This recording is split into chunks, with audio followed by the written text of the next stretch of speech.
First, a little housekeeping to get out of the way before we start summing up this game. It is over. I'm fairly certain. I've had it, definitively concluded that this game has ended, although there were so many moments where it looked like it had essentially ended, but it just kept going, ends up in a tie ball game. I mean, what a finish. And really, in regulation, the Roughriders offense that hadn't produced very much in this game just came to life when it mattered most at the end to force this situation. Yeah, they did. Saskatchewan trailing by 7 in the fourth quarter.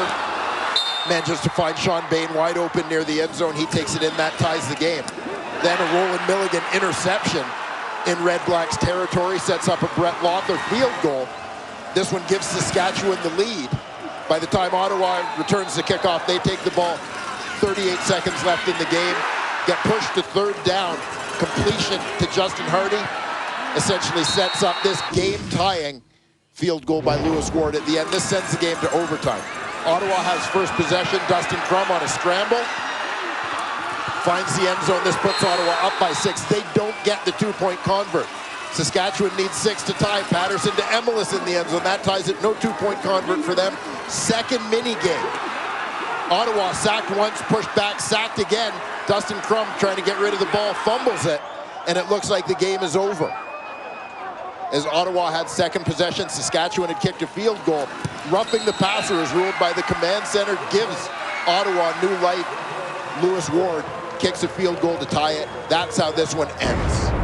What's bizarre about it, too, is before that final command center decision on roughing the passer, it looked like Ottawa was out of field goal range anyway for Lewis Ward, and then the play comes to an end. We thought the game came to an end in the hands of Adam Auclair. There were players on the field, exchanging pleasantries and handshakes, and fans were on the field and everything else until they found out, no, the game's not over yet. And listen to what Dustin Crum had to say to Kenzie Lalonde. Well, Dustin, I guess just first question here, what do you make of this ending? It was a new one for me. I've never been a part of anything like that, so a little crazy. Obviously, it's a little bit of a bitter feeling to tie in football. I feel like most guys are competitive and would rather win or lose, whatever it is. But at the end of the day, it's a really good team, and we definitely just made too many mistakes to come out on top.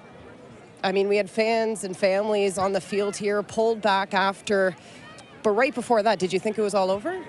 Yeah, I was in the locker room. They came and got me and told me that they called roughing the passer.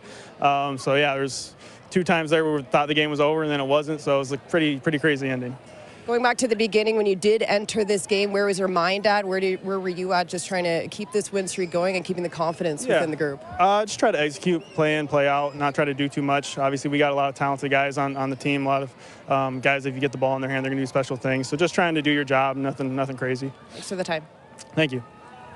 Can't recall a game that ended so dramatically where everybody's reaction in the field was like, yeah, it was okay. They got the tie. That's basically it. I mean, both teams had reason to believe that they should have won this game. Instead, 22-22. Saskatchewan home next week to host the Montreal Alouettes. And as for the Ottawa Redblacks, they're in Calgary next week.